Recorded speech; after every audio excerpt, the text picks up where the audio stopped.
श्री असदुद्दीन ओवैसी जी। मोहतरम चेयरमैन साहब, आपका बेहद शुक्रिया। मैं इस मोशन की मुखालिफत में खड़ा हुआ हूँ।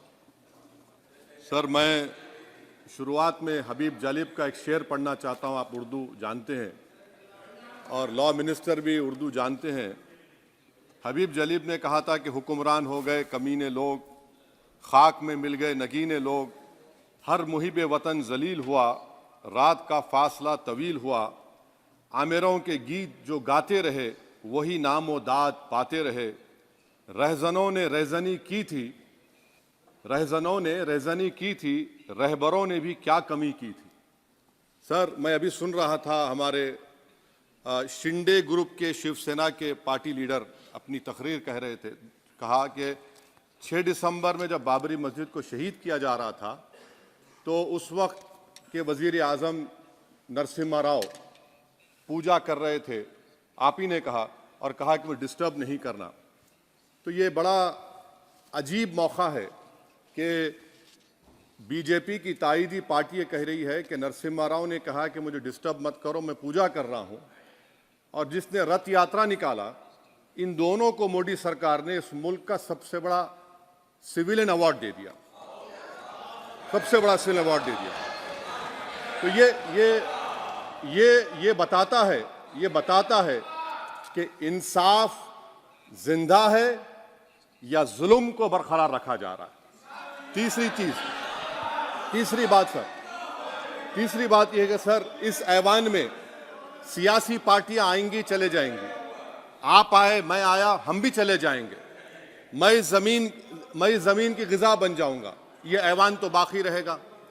मगर सर, मैं ताजुब कर रहा हूं कि लोकसभा मुख्तलिफ आवाजों में कैसे बोल सकता है। लोकसभा तो एक ही आवाज में बोलना चाहिए, और लोकसभा भी भारत के संविधान आइन के बेसिक स्ट्रक्चर का ताबे है। और सर, ये इसलिए कह रहा हूं कि 16 दिसंबर को ये ले कर देता हूं, 16 दिसंबर 1992 को इसी लोकसभा ने एक रेजोल्यूशन पास किया था। आप इजाजत दीजिए तो मैं पढ़ता हूं सर। दिस हाउस, अच्छा, ये गुलाम नबी उस वक्त के मिनिस्टर थे, आज नहीं है, उनका नाम नहीं लेना चाह रहा था। This house strongly and unequivocally condemns the desecration and demolition of the Babri Masjid at Ayodhya by and at the instigation of forces represented among others by VHP, RSS and the Bajrang Dal, which has caused communal violence in the country. Such act of vandalism was carried out not only in violation of order of the Supreme Court, but amounted to an attack on the secular foundations of our country. This House expresses anguish at the happenings and wishes to reiterate its resolve that it will ceaselessly endeavor to uphold the secular and democratic traditions of our country and for the maintenance of rule of law. और एक paragraph मैं नहीं पढ़ूंगा। मैं ताजुब कर रहा हूं कि जब इस ऐवान ने एक रेजोल्यूशन पास किया तो हुकूमत आएगी जाएगी, और हुकूमत ये मोदी हुकूमत जश्न मना रही है जो 6 दिसंबर को हुआ। तो ये एक बात है सर। चौथी बात यह है कि सर, नहीं, 6 दिसंबर के ऊपर कोई जश्न नहीं है। राम मंदिर के निर्माण की जो प्रतिष्ठा हुई है उसको संबोधन कर रहा है, और वो सर्वोच्च न्यायालय के द्वारा तथ्यों के आधार पर दिए गए निर्णय के कारण से हुआ है। सर्वोच्च न्यायालय का निर्णय है, तो तथ्यों के आधार पर निर्णय है। वो विषय आपने बोल दिया, ठीक है, ओके। परंतु जो मंदिर का निर्माण है वो नियमानुसार सर्वोच्च न्यायालय के निर्णय से तथ्यों को देख करके। एक सेकंड, आप इस्लाम के बहुत जानकार हैं, विद्वान हैं वैसे भी अब कानून के। यदि किसी अन्य धर्म के स्थान पर मस्जिद बनाई जाए तो शायद उसको मान्य नहीं किया जाता। अभी एएसआई ने, सुप्रीम कोर्ट ने स्वीकार किया है कि वहां पर राम मंदिर था। तो इस विषय केवल यह है कि वहां पर राम मंदिर ठीक बना कि नहीं बना, वो विषय हो गया। तो कृपया इस पर यदि आप कुछ बोले तो बोलें प्लीज। सर, मैं आपको गलत साबित कर दूंगा सर। और मैंने रुक तो जाइए बड़ी इज्जत के साथ सर, मैं आपकी बड़ी इज्जत करता हूं सर। आपको मैं कोट कर रहा हूं सुप्रीम कोर्ट का जजमेंट, पैराग्राफ 1222 रोमन 17, उसमें लिखा गया है, the destruction of the mosque took place in breach of the order status को and the assurance given to this court, the destruction of the mosque and obliteration of Islamic structure was an egregious violation of the rule of law. Egregious का मतलब जो छोटी मोटी अंग्रेजी में आती है वो क्रिमिनल एक्ट कहा। और सर आपने कहा था कि वहां पर मंदिर को तोड़कर बनाया गया। सर मैं आपके सामने ये तमाम चीजें लेकर दूंगा, सुप्रीम कोर्ट के जजमेंट के पैराग्राफ्स हैं जिसमें सुप्रीम कोर्ट ने एएसआई की रिपोर्ट को नकारा। उन्होंने कहा कि मंदिर को तोड़कर मस्जिद नहीं बनाई गई थी। सुप्रीम कोर्ट ने कहा, ये सुप्रीम कोर्ट ने कहा। अब और मैं रख दूंगा, आप पढ़ लीजिए, आप पढ़ लीजिए। अच्छा सर मैं अपनी तकरीर पर आ जाता हूं, मैं अपनी तकरीर पर आ जाता हूं सर। तो मैं अपनी बात कर देता हूं सर। तो मैं ये पूछना चाह रहा हूं कि क्या मोदी सरकार एक समुदाय, एक मजहब की सरकार है या पूरे देश के मजाहिब को मानने वालों की सरकार है? जिसको नहीं मानते उनकी सरकार है, हमको बता दीजिए। क्या मोदी सरकार सिर्फ एक फिक्र और नजरिया हिंदुत्व की सरकार है? क्या इस देश का, इस गवर्नमेंट ऑफ इंडिया का कोई मजहब है? इस वतन अजीज सबके मजहब को मानता है। सर मेरा मानना है कि इस देश का कोई मजहब नहीं है। क्या ये सरकार 22 जनवरी का पैगाम देकर ये बताना चाहती है कि एक मजहब को दूसरे मजहब के मानने वालों पर गलबा और कामयाबी मिली? क्या आइन इसकी इजाजत देता है? क्या ये पैगाम आप जब ऐवान से दे रहे हैं तो 17 करोड़ मुसलमानों को आप क्या पैगाम दे रहे हैं, ये मैं आप पर छोड़ता हूं। सर 49 में धोखा हुआ, 86 में धोखा हुआ, 92 में धोखा हुआ, 2019 और 22 में भी इस ऐवान के जरिए हमको धोखा दिया जा रहा है। और अफसोस के साथ कहना पड़ता है सर कि मुस्लिम अक़लियत को हमेशा ये कहा गया कि तुमको भारत के शहरी बरकरार रहने के लिए एक बहुत बड़ी कीमत तुमको चुकानी पड़ेगी, और हम पर इल्जाम लगा दिया गया। सर क्या मैं बाबर का स्पोक्स पर्सन हूं? क्या मैं जिना का स्पोक्स पर्सन हूं? क्या मैं औरंगजेब का स्पोक्स पर्सन हूं? बताइए सर, आखिर मैं कहां तक आप मुझे लेकर जाएंगे? दूसरी बात यह है सर, दूसरी बात यह है कि फिर 6 दिसंबर के बाद देश में फसाद हुआ, नौजवानों को टाडा में डाला गया जो बूढ़े होकर निकले। यकीनन आपकी सरकार नहीं थी, आपकी सरकार नहीं थी। अच्छा बल्कि मैं तो मर्यादा पुरुषोत्तम राम की इज्जत करता हूं, मगर मैं नाथूराम गोडसे से नफरत करता हूं। मेरी नस्लें नफरत करती रहेंगी क्योंकि नाथूराम गोडसे ने उस शख्स को गोली मारी जिसके जबान से आखिरी लफ्ज निकले हे राम।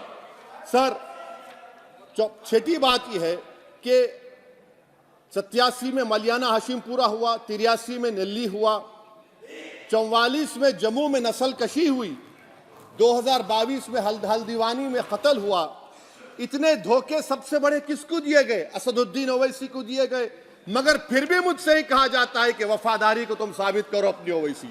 सर आज भारत के 17 करोड़ मुसलमान अपने आप को अजनबी और एलिनेट महसूस कर रहे हैं। मैं बहुत बड़ी नाइंसाफी होती है, सर ये कोई तारीखी नाइंसाफी को इंसाफ नहीं किया जा रहा है। स्पीकर बल्कि सर, अंग्रेजी में स्पीकर सर केवल एक प्रश्न का जवाब ओवैसी साहब दे दें कि बाबर को वो आक्रमणकारी मानते हैं या नहीं मानते? पुष्पमित्रा संघा को आप क्या मानते हैं? बताओ, पुष्पमित्रा संघा को आप क्या मानते हैं? जम्मू के वो, कश्मीर के वो राजा को क्या मानते हैं जिसके पास एक फौज थी मंदिरों को तोड़ने के लिए? आप क्या मानते हैं?